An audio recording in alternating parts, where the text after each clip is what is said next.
इंद्रमहिता श्रीदर्शसिद्धिष्ठिता आचार्य ऋणशासनोन्नतिकर पूज्या उपाध्यायका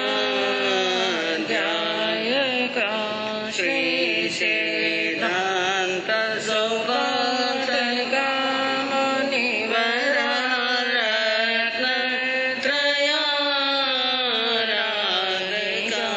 पंचयिते परमेष्टिनां प्रतिदिनं कुर्वन्तु नो मङ्गलम्। मङ्गलं भगवान् वीरो मङ्गलं गौतम प्रभु मङ्गलं स्थूलिभद्रा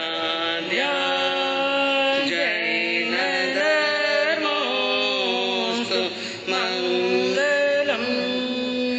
अज्ञानतिमिरान्धस्य ज्ञानाञ्जनशलाकया चक्षुरुन्मीलितं येन तस्मै श्रीगुरवे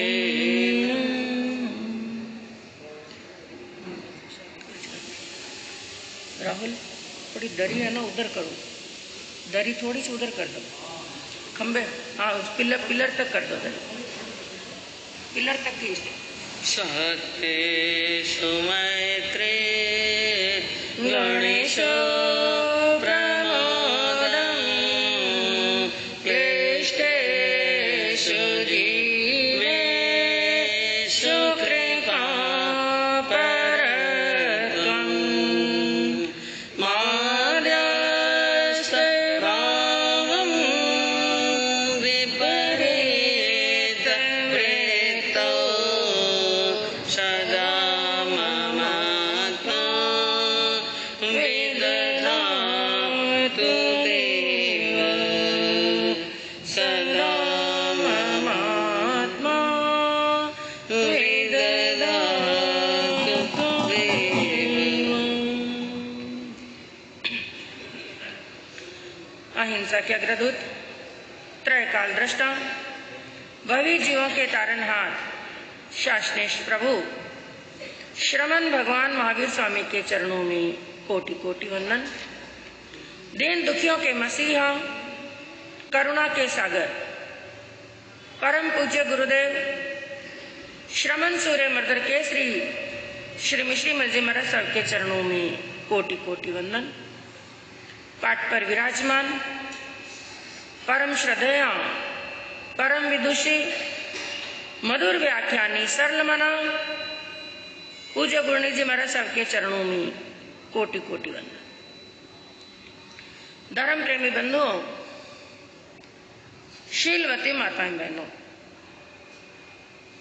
संसार के भव्य प्राणियों को प्रतिबोध देते हुए और उनका सन्मार्ग प्रशस्त करते हुए श्रमण भगवान महावीर स्वामी ने आचारांग सूत्र के अंदर एक सूत्र फरमाया, कहा जैन सिया तेण नो सिया, अर्थात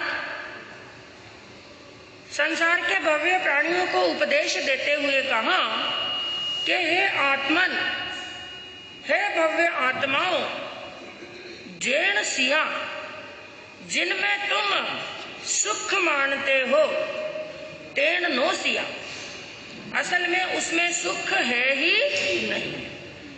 जिन चीजों के अंदर, जिन वस्तुओं के अंदर और जिस भी चीज के अंदर संसार का मनुष्य सुख मानता है और मनुष्य की धारणा बन गई है, उसकी सोच बन गई है कि इस चीज में सुख है, इस वस्तु में सुख है, इस कार्य में सुख है। लेकिन प्रभु महावीर की वाणी क्या कहती है, तीर्थंकरों की वाणी क्या कहती है, उन्होंने अपने केवल ज्ञान से जान करके, केवल दर्शन से देख करके क्या बताया, हे भव्य आत्माओं, जिसमें तुम सुख मान रहे हो उसमें तो सुख है ही नहीं। यह भी नहीं कहा प्रभु ने कि उसमें थोड़ा बहुत सुख है, सुख है ही नहीं। और यदि उसके अंदर कुछ है तो केवल सुख का आभास है। केवल मनुष्य को आभास होता है कि वो सुख है, असल में वो सुख नहीं है, सुख तो नहीं है। और यदि सुख का आभास भी है तो कितनी देर का? क्षणमित्त सुखा बहुकाल दुखा, क्षण मात्र का सुख है और लंबे समय का दुख भरा हुआ है। यह बात किसने बताई? जिनेंद्र भगवान ने बताई, जिन्होंने राग और द्वेष को जीत लिया है, जो वीतरागी बन गए हैं, जिनको 3 काल और 3 लोक इस प्रकार से दिखाई दे रहे हैं कि जितनी स्पष्टता से मनुष्य को अपनी हथेली की रेखाएं भी दिखाई नहीं देती, इतना स्पष्ट रूप से देख रहे हैं 3 काल को और 3 लोक। तो अपने ज्ञान से जानकर और देख करके बताया कि संसार के अंदर सुख नाम की कोई चीज नहीं।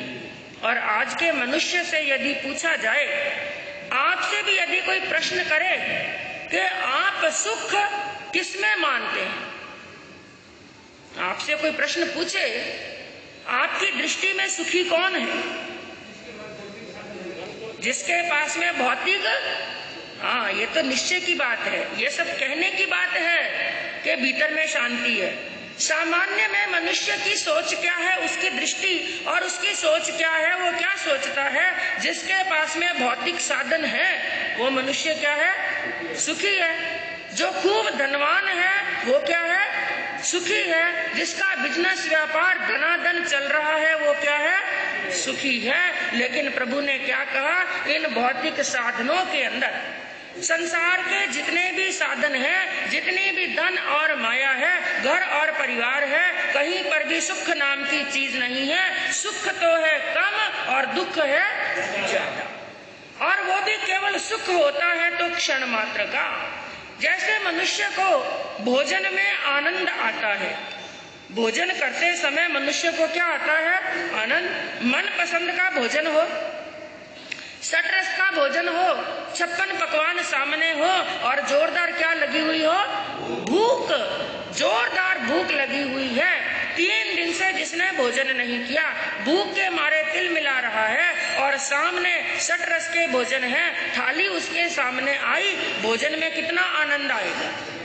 स्वर्ग का सुख किसमें लगेगा? भोजन में। स्वर्ग का सुख भोजन में लगेगा। लेकिन मैं आपसे प्रश्न पूछूं, उस भोजन के अंदर आनंद कितनी देर का? जितनी देर भूख है, जितनी देर भूख है उतनी देर भोजन का आनंद। भूख समाप्त हुई नहीं, पेट भरा नहीं कि 56 प्रकार के वो भोग भी सामने व्यर्थ दिखाई देते हैं। भोजन के अंदर कोई आनंद नहीं है। उसी प्रकार एक व्यक्ति को जोरदार प्यास लग रही है, प्यास के मारे वो तिल मिला रहा है, तड़प रहा है, ऐसा लग रहा है यदि पानी नहीं मिला तो मेरे प्राण निकल जाएंगे। ऐसी स्थिति के अंदर उस व्यक्ति को वो पानी भी अमृत के समान दिखाई देता है। लेकिन उस पानी का आनंद भी कितनी देर का? जब तक प्यास ना बुझ जाए। प्यास बुझ गई और प्यास बुझने के बाद में भी उस व्यक्ति को कहो कि 2 गिलास और पी, वो पानी भाने वाला नहीं है। मैं कहूँ जैसे प्रभु ने फरमाया कि क्षणमित्त सुखा बहुकाल दुखा, क्षण मात्र का सुख है और लंबे समय का दुख है। जैसे मान लो एक व्यक्ति जिसको जोरदार भूख लगी है, उसके सामने एक बड़ा कटोरा भर करके रसगुल्ले का लेकर के आए। किसका लेकर के आए? रसगुल्ले का कटोरा भर करके बड़े अच्छे स्वादिष्ट बड़े मीठे रसगुल्ले उसके सामने लेकर के आए। भूख बड़ी जोरदार है और उसने एक पहला रसगुल्ला अपने मुंह में रखा। वो रसगुल्ला कैसा लगा? बड़ा जोरदार लगा, अमृत के समान लगा वो रसगुल्ला। बड़ा टेस्ट आया उस रसगुल्ले के अंदर, क्योंकि भूख भी लगी हुई थी, प्यास भी लगी हुई थी, और वो रसगुल्ला इतना सॉफ्ट, इतना मीठा, और उसकी भूख को मिटाने के लिए रसगुल्ला मुंह में रखा, बड़ा आनंद आया। लेकिन मैं आपसे प्रश्न पूछूं, एक रसगुल्ला खाने के बाद में उसने दूसरा रसगुल्ला मुंह में रखा, फिर तीसरा रसगुल्ला खाया, चौथा रसगुल्ला खाया, पांचवा खाया, छठा खाया, सातवां खाया और ज्यादा भूख लगी थी 10 रसगुल्ले खा लिए। अब सामने मनवार करने वाला जोरदार, अरे भाई एक रसगुल्ला और खाओ। अब उसने जबरदस्ती मना करते करते उसका पेट भर गया है, भूख शांत हो गई है, खाने की इच्छा नहीं है। सामने वाले ने जोरदार मनवार की, एक रसगुल्ला और मुंह में रख दिया, जैसे तैसे वो भी खा लिया। लेकिन बाजू में एक दोस्त और बैठा, अरे भाई इसकी मनवार का खाया, इसलिए एक रसगुल्ला मेरी मनवार का खाओ। और खाते खाते दोस्तों ने 2-3 रसगुल्ले खिला दिए और जबरदस्ती करते करते 14-15 रसगुल्ले खा लिए। अब उसके आगे कोई मनवार करेगा तो स्थिति क्या होगी?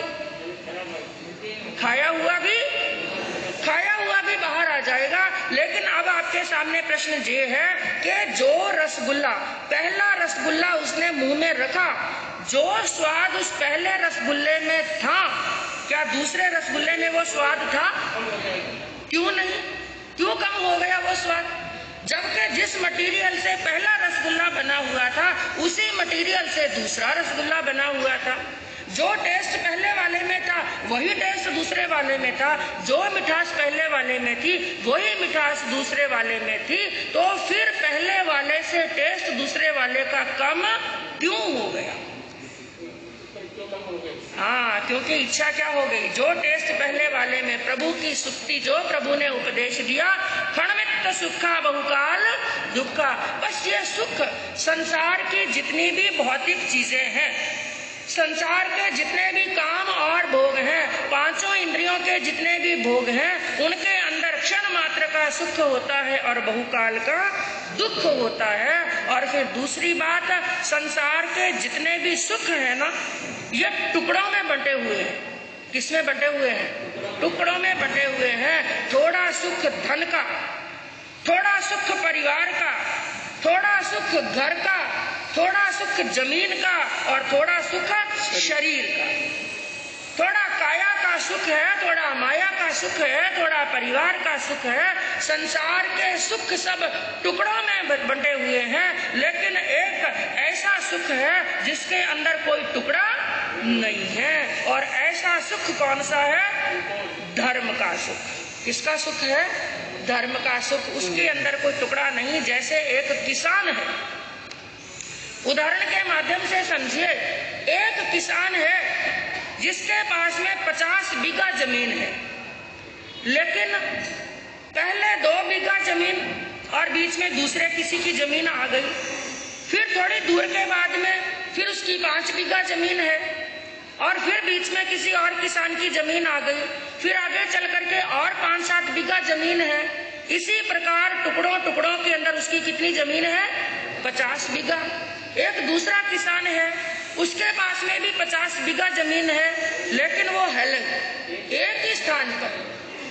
अब कौन सा किसान अपने खेत के अंदर, जमीन के अंदर खेती आराम से कर सकेगा? जिसकी एक स्थान पर है। तो जैसे जिस किसान की एक स्थान पर जमीन है, वो आराम से खेती करेगा, बड़े आनंद से खेती करेगा और उसको फसल भी कई गुना प्राप्त होगी, बड़ी साता से करेगा। तो जैसे एक स्थान पर जमीन है, उसी प्रकार का बिना टुकड़ों में बंटा हुआ सुख होता है, धर्म का सुख।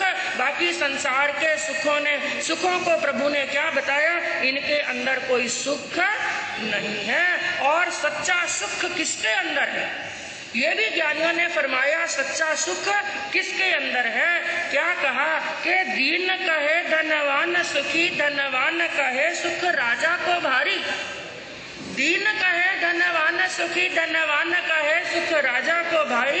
राजा कहे चक्रवर्ती सुखी, चक्रवर्ती कहे सुख इंद्र को भारी। इंद्र कहे श्री राम सुखी, श्री राम कहे सुख संत को भारी। संत कहे संतोष में सुख है, बिना संतोष सब दुनिया दुखारी। एक दीन, एक निर्धन व्यक्ति, उससे यदि पूछो तो एक दीनहीन व्यक्ति क्या कहता है कि सुख किसको है? धनवान को। धनवान सुखी है। और धनवान से पूछो तो एक सेठ क्या कहता है कि मेरे से ज्यादा सुखी कौन? राजा। धनवान कहे सुख राजा को भारी। अरे मेरे पास में संपत्ति कम है लेकिन सुखी कौन है? राजा। और राजा से पूछा गया कि आप सुखी? राजा ने कहा मैं नहीं, मेरे से ज्यादा सुखी तो चक्रवर्ती राजा है। और चक्रवर्ती को पूछा कि तुम सुखी? उसने कहा नहीं, मेरे से ज्यादा सुखी तो इंद्र है। और इंद्र ने कहा मेरे से ज्यादा सुखी तो श्री राम प्रभु सुखी है।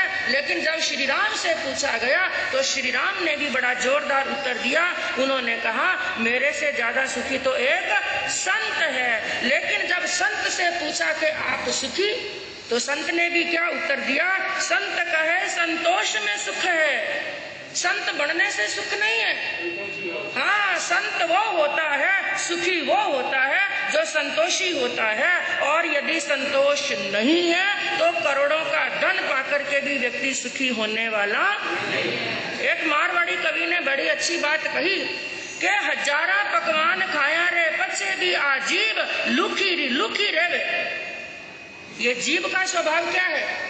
एक नहीं हजारों पकवान खाओ, कितना भी गरिष्ठ भोजन करो, अरे घी की कटोरियां उंडेल लो, लेकिन ये जीभ क्या रहती है? कभी चीकनी हुई क्या? 56 पकवान खाए, बड़े घर में कहीं पर गए जीमने के लिए, वहां पर जीम करके आए, कभी आपको याद आया कि बड़े चीकने पदार्थ खाने के बाद में जीभ हमारी चीकनी हुई और उसको साबुन लगा करके धोया?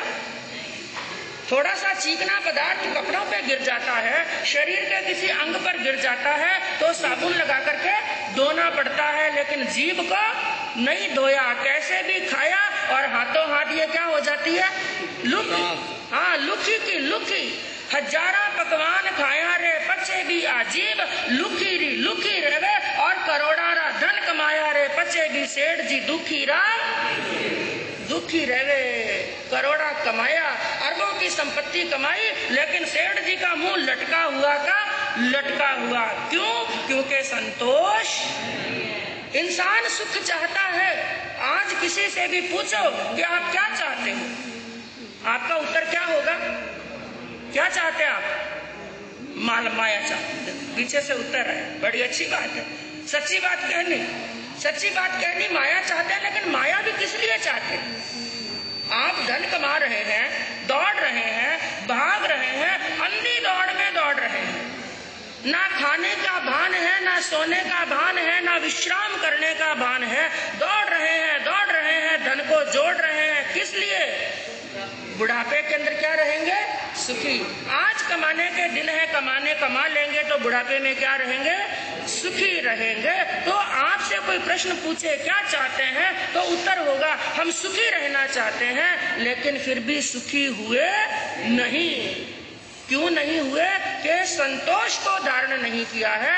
और ये तृष्णा इतनी विशाल होती है, ये करोड़पति को भी सुखी नहीं रहने देती, और ना रोडपति को, ना चक्रवर्ती को, ना धनवान को, ना निर्धन को। और जिसके पास में संतोष रूपी धन आ गया ना, जिसके पास में संतोष रूपी धन आ गया है, वो फटे पुराने वस्त्र पहन करके भी और मिट्टी के मकान में रह करके भी, फुटपाथ पर रह करके भी, केवल 2 वक्त दाल रोटी खा करके भी वो खुश रह सकता है। इसलिए कहते हैं दाल रोटी खाओ और प्रभु जी का गुण गाओ। दाल रोटी में भी खुश रह सकते हैं और संतोष नहीं है तो एक राजा और चक्रवर्ती भी दुखी हो सकता है। एक दृष्टांत आता है, एक नगर के अंदर एक राजा राज्य करते थे और राजा लोगों की लालसा कैसी होती है, राजा लोगों की लिप्सा के बारे में वर्णन आया कि संसार के अंदर कई प्रकार के खड्डे होते हैं जो कभी भरते नहीं। जैसे एक होता है शमशान का खड्डा। शमशान का खड्डा कभी भरने वाला नहीं। शमशान के अंदर कई मुर्दों को जला दिया, अनंत मुर्दे जल गए और अनंत मुर्दे जल जाएंगे, लेकिन शमशान का खड्डा कभी भरने वाला नहीं है। और दूसरा खड्डा होता है मोक्ष का खड्डा। कौन सा? मोक्ष के अंदर अनंत आत्माएं चली गई और अनंत आत्माएं चली जाएंगी, लेकिन मोक्ष का स्थान कभी छोटा पड़ने वाला नहीं है। और एक छोटा सा खड्डा जो हम सभी साथ में लेकर चलते, पेट का खड्डा। सुबह डट करके इडली डोसा खाया, 2-3 घंटे निकले, घड़ी में 12 बजी और पेट में चूहे कूदने लगते हैं। और दिन में डट करके खाया और शाम को पेट में चूहे कूदने लगते हैं। और भूख के लिए कहा यह तो सबसे बड़ी बीमारी। लेकिन फिर भी इस खड्डे के लिए ज्ञानियों ने क्या कहा, यह खड्डा तो ऐसा है कि आधा शेर खा करके किसी की ज्यादा भूख लगती हो तो शेर भर खा करके कम से कम 3-4 घंटे के लिए क्या हो जाता है, शांत हो जाता है। लेकिन एक खड्डा ऐसा है जिसके अंदर जितना भी डालते जाएंगे ना, जितना ज्यादा डालेंगे वो खड्डा और गहरा होता जाएगा। और वो खड्डा कौन सा है? तृष्णा का खड्डा। जहाँ लाहो तहाँ लाहो लोहो पवड्डई। प्रभु महावीर की वाणी कहती है, केवल ज्ञानियों की वाणी कहती है, जैसे जैसे मनुष्य को लाभ होता जाता है वैसे वैसे उसका लोभ बढ़ता जाता है। और एक खड्डा बताया राजा लोगों की तृष्णा का। राजाओं के पास में कितनी भी भूमि हो जाए, कितनी भी संपत्ति हो जाए, लेकिन राजा लोगों की और राज्य का विस्तार करने की तृष्णा कभी शांत नहीं है। उस राजा के मन में भी विचार आया, मेरे पड़ोस के अंदर एक राज्य है, क्यों ना मैं उसके ऊपर आक्रमण करूं और उसकी भी भूमि को, उसके राज्य को अपने अधीन कर लूं। अपने मंत्रियों की बैठक बिठाई और बुलाया, अपने मन की बात रखी। लेकिन मंत्रियों ने कहा, राजन आप जो सोच रहे हैं वो सही है, लेकिन सत्य ये है कि पड़ोसी राजा की ताकत हमारे से कई गुना ज्यादा है। कहीं ऐसा ना हो हम अपना राज्य भी खो दें, इसलिए अच्छा होगा जो हमारे पास में है उसमें संतुष्ट रहे। मंत्रियों ने मना कर दिया, इसलिए राजा भी कुछ नहीं कर सका। राजा ने कहा ठीक है, लेकिन अंदर से वो भावना गई नहीं। और इसी बात को लेकर के राजा चिंता में रहने लगा। और चिंता सबसे बड़ी बीमारी है, सबसे बड़ा रोग है। सभी बीमारियों का इलाज है, लेकिन चिंता का इलाज। इसी चिंता के अंदर राजा बीमार रहने लगे, अस्वस्थ रहने लगे, लेकिन कोई उनकी बीमारी को नहीं समझ सका। वैद्यों को बुलाया, हकीमों को बुलाया, राजा का इलाज करवाया, लेकिन कोई इलाज नहीं लगा। 6 महीने निकल गए, 7 महीने निकल गए। स्थिति यह हो गई, राजा का शरीर दुर्बल हो गया, खाना पीना कम हो गया और लगभग राजा ने पूरा बिस्तर पकड़ लिया। घर के सदस्य और मंत्री लोग सब लोग थक गए। अब सोचने लगे अब राजा का इलाज होने वाला नहीं। लेकिन एक बार कोई संयोग हुआ, उस नगर के अंदर कोई अनुभवी व्यक्ति आया। उसने सुना नगर के राजा अस्वस्थ हैं। गए उनके पास में, मंत्री से आज्ञा ली, यदि आपकी आज्ञा हो तो मैं राजा का इलाज करना चाहता हूँ, लेकिन राजा का इलाज करने के लिए राजा से अकेले में थोड़ी देर मुझे बात करनी पड़ेगी। मंत्री ने आज्ञा दी और वो अनुभवी व्यक्ति राजा से बात करने लगे। 10-15 मिनट बात की होगी, क्योंकि अनुभव का ज्ञान बड़ा ज्ञान होता है। कहते हैं जहां ना पहुंचे रवि वहां पहुंचे कवि, और जहां ना पहुंचे कवि वहां पहुंचे अनुभव। अपने अनुभव के ज्ञान से उसने जान लिया, समझ लिया राजा की बीमारी क्या है। मंत्री को बुलाया और बुला करके कहा, मैंने राजा की बीमारी की नस पकड़ ली। मंत्री बड़े खुश हुए। 8 दिन तक तो बीमारी समझ में नहीं आई, बीमारी समझ में आई है तो औषध जरूर लगेगी। बोलिए कहाँ से औषधि लानी, क्या करना राजा के इलाज के लिए? उन्होंने कहा कोई औषधि नहीं चाहिए, कोई जड़ी बूटी नहीं चाहिए। तो फिर राजा स्वस्थ कैसे होंगे? आपके राजा स्वस्थ होंगे उसके लिए आपको एक छोटा सा काम करना। क्या काम करना? ऐसा करो, आप अपने नगर में किसी ऐसे व्यक्ति को ढूंढो, धनवान हो निर्धन हो उसका कोई लेना देना नहीं, चाहे कोई भी व्यक्ति हो, लेकिन एक ऐसे व्यक्ति को ढूंढो जो पूर्ण रूप से सुखी हो। क्या हो? पूर्ण रूप से सुखी हो। और उस व्यक्ति का एक कमीज ला करके राजा को पहना दो। तुम्हारे राजा क्या हो जाएंगे? स्वस्थ हो जाएंगे। मंत्री बड़ा खुश हुआ, अरे बड़ा सरल सा उपाय बताया, इतना बड़ा राज्य है और राजा की प्रजा तो बड़ी खुश है। और हमारे राजा प्रजावत्सल हैं, ये ऐसे व्यक्ति का मिलना कोई मुश्किल कार्य नहीं।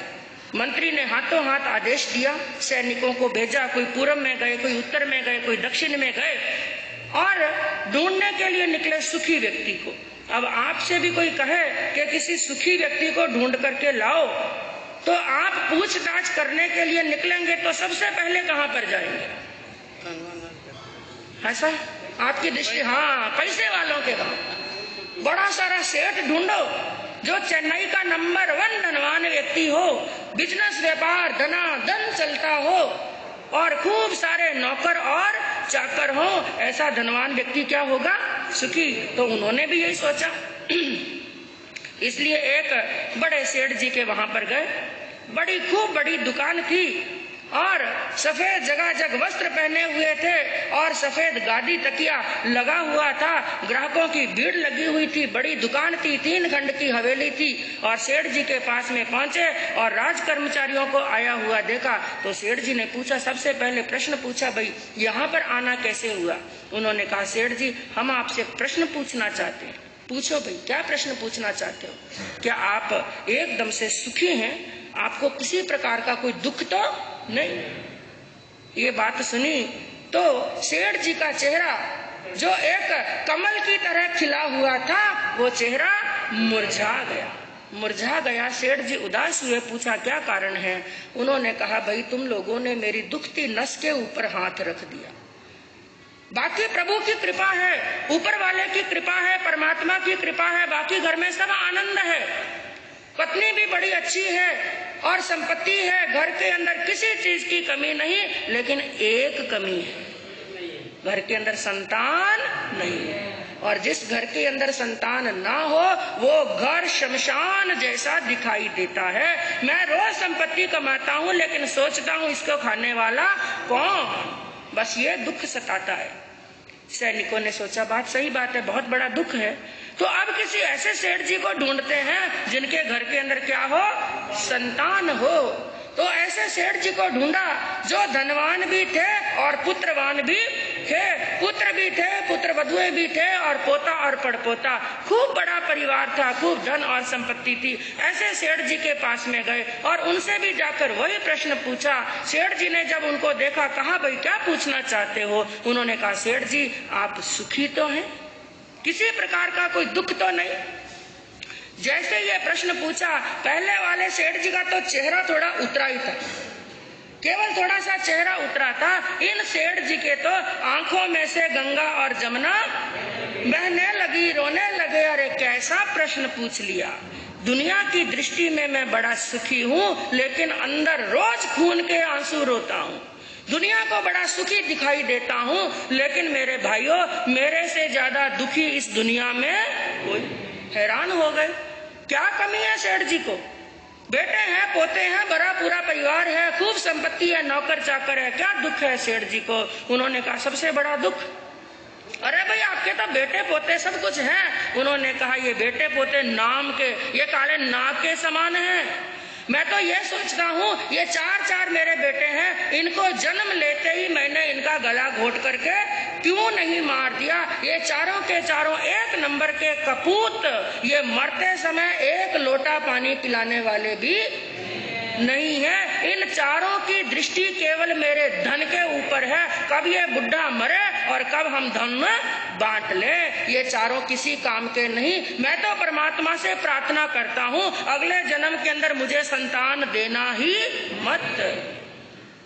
अब किसी सेठ जी के पास में गए, संतान नहीं। किसी के पास में गए, धन संतान हुई लेकिन कपूत हुई। किसी के पास में गए, किसी की शादी नहीं हुई, और किसी के पास में गए, शादी हुई लेकिन पत्नी ऐसी लंका की लाए आ गई, सुबह उठते ही लड़े और सोते समय भी लड़े। और किसी के पास में ये दुख, किसी के पास में रहने के लिए घर नहीं है, किसी के पास में खाने के लिए रोटियां नहीं है, और किसी ऐसे के पास में भी पहुंच गए, सब कुछ है, कोई कमी नहीं, सब सुख है, लेकिन एक बड़ा दुख है।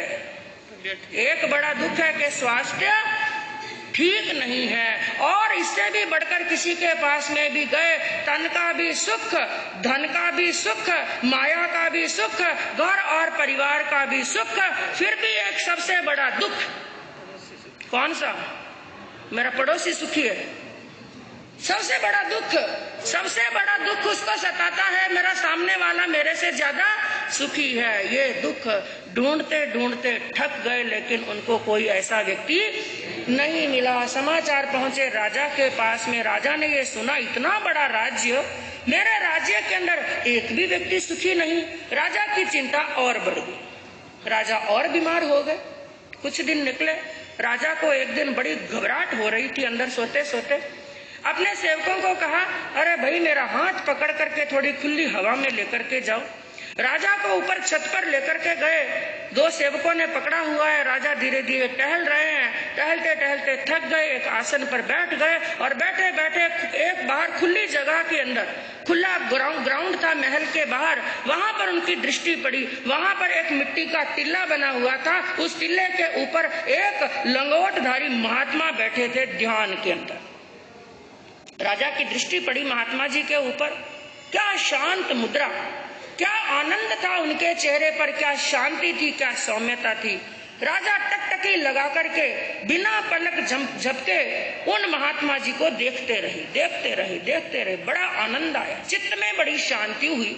राजा मन में सोचने लगे, जिनके दर्शन करने से, जिनका चेहरा देखने से दूसरों को शांति मिलती है, दूसरों को सुख मिलता है, इसका मतलब वो स्वयं कितने सुखी होंगे। मंत्री को हाथों हाथ आदेश दिया, मेरी आत्मा की आवाज आ रही है, उन संत से जाकर के पूछो, वो महात्मा जी जरूर सुखी होंगे। मंत्री जी स्वयं गए, सैनिकों को साथ में लेकर के, और महात्मा जी का थोड़ी देर में ध्यान पूर्ण हुआ। मंत्री जी ने वंदन नमन किया और महात्मा ने पूछा मंत्री जी से कि आपका कैसे आना हुआ। मंत्री जी ने वही प्रश्न कि हम आपसे एक प्रश्न पूछना चाहते हैं, क्योंकि हमारे राजा अस्वस्थ हैं, इसलिए हम पहले आपसे एक प्रश्न पूछना चाहते हैं कि आप सुखी हैं, किसी प्रकार का कोई दुख तो नहीं। महात्मा ने मुस्कुराते हुए कहा, बड़े आनंद में हूँ, सुख ही सुख है, कोई दुख नहीं। किसी भी प्रकार का छोटा मोटा दुख यदि आपको जीवन के अंदर हो, उन्होंने कहा, ये दुख किस बला को कहते हैं, मैंने कभी जाना ही, बड़ा सुखी हूँ। मंत्री को एक आशा की किरण जगी, हमारे राजा जरूर स्वस्थ हो जाएंगे। कहा, महात्मन आप यूं भी करुणा के सागर हैं, करुणा कीजिए, कृपा कीजिए, हमारे राजा अस्वस्थ हैं, उनका इलाज एक ही बताया है, सुखी व्यक्ति का कमीज यदि राजा पहन लेंगे तो राजा क्या हो जाएंगे, स्वस्थ। इसलिए कृपा करके अपना एक कमीज हमें दे दीजिए। महात्मा थोड़ी देर के लिए मौन कर गए। मंत्री ने सोचा क्या हुआ, इनका देने का मन नहीं है। थोड़ी देर तो मंत्री ने इंतजार किया, लेकिन रहा नहीं गया। फिर वापस उनसे प्रश्न पूछा और कहा, राजा महात्मन कृपा कीजिए और अपना एक कमीज दे दीजिए। महात्मा ने अपना मौन खोला और मौन खोल करके कहा, मूर्खो, मेरे पास में कमीज होता तो मैं सुखी होता क्या? मेरे पास में यदि कमीज होता तो मैं सुखी होता क्या? मैं सुखी हूँ, मेरे पास में कमीज नहीं। मंत्री समझा नहीं, ये कहना क्या चाहते हैं। महात्मा जी खुलासा करके बताइए आप क्या कहना चाहते हैं। महात्मा जी ने कहा, सुनो मेरे भाई, मेरे पास में कमीज होता तो वो मैला होता, 2-4 दिन पहनता तो क्या हो जाता, मैला होता। मैला होता तो धोने के लिए क्या चाहिए, साबुन, और साबुन लाने के लिए क्या चाहिए, ये पैसा कमाना ही तो दुख का कारण है। और कहीं से मैं साबुन का इंतजाम कर भी लेता तो उसको धोकर के सुखाता तो दूसरा कमीज चाहिए, उसके लिए भी पैसा चाहिए। मान लो कहीं ना कहीं से मैं दूसरे कमीज का भी इंतजाम कर लेता, उससे बड़ा भी दुख मुझे सताता। मैंने पहना है 400 का कमीज, मेरे सामने वाले ने पहन लिया 1000 रुपए का कमीज, तो मैं सुखी होता क्या? मेरे पास में कुछ भी नहीं है, इसलिए मैं क्या हूँ, सुखी हूँ। अब चिंतन करने की, आपको ये नहीं कहते हैं कि आप भी लंगोटधारी संत बन जाओ और घर बार छोड़ दो, नहीं। लेकिन सुखी होने का एक मंत्र, पहली बात तो ज्ञानियों ने क्या कहा कि इंसान जो चाहता है वो उसे मिलता नहीं। जो इंसान चाहता है वो उसे मिलता नहीं, जो उसे मिलता है वो उसे गमता नहीं, जो उसे गमता है उसमें उसे समता नहीं, जिसमें उसे समता है वो उसके पास में रहता नहीं है। तो सुखी होने का एक मूल मंत्र, 2 मिनट के अंदर अपनी बात पूरी करती हूँ। आपसे एक प्रश्न पूछूं, आप में से कौन कौन से भाई और बहन हैं जो सुखी होना चाहते हैं? थोड़ा हाथ खड़ा करने बताए तो। सभी सुखी होना चाहते हैं। एक छोटा सा मूल मंत्र, पहले उसको याद कर लेना, याद करने वक्त बाद में धारण कर लेना। एक छोटा सा मूल मंत्र मेरे साथ में सब लोग दोहरा लेना। सुखी होने का मूल मंत्र है, जो प्राप्त है वो पर्याप्त है। क्या है? जो प्राप्त है वो पर्याप्त है, जो प्राप्त है वो पर्याप्त है। आज सोने से पहले इस मंत्र की, नवकार मंत्र की माला फेरो या ना फेरो, इस मंत्र की माला फेर लेना। कौन सी? बस, जो प्राप्त है वो पर्याप्त है। ये मूल मंत्र हमारे अंदर में घर कर गया तो कोई चीज हमें दुखी करने वाली नहीं है। हाँ, अब गुरनी जी महाराज साहब फरमाया कि राजा का क्या हुआ वो भी बता दो। अब राजा ने जब ये बात सुनी, क्योंकि मेरी दृष्टि घड़ी पर जा रही है, हाँ, तो राजा ने जब ये बात सुनी, मंत्री ने वापस आकर के राजा को ये बात बताई। महात्मा जी सुखी, राजा का जो चिंता थी वो चिंतन में बदल गई। राजा सोचने लगे, एक तरफ मैं हूँ और दूसरी तरफ क्या है? महात्मा। मेरे पास में इतना कुछ होते हुए भी, इतना बड़ा राज्य होते हुए भी और प्राप्त करने की इच्छा, इसलिए मैं दुखी हूँ। महात्मा के पास में कुछ भी नहीं है लेकिन फिर भी संतोष है, इसलिए महात्मा जी सुखी। मेरी तृष्णा मुझे दुखी करती है और महात्मा जी का संतोष उन्हें सुखी करता है। तो तृष्णा दुख देने वाली है और संतोष सुख देने वाला है। तो जो प्राप्त है वो पर्याप्त है। इस मूल मंत्र को याद रखेंगे बंधुओं तो इस भव में भी आनंद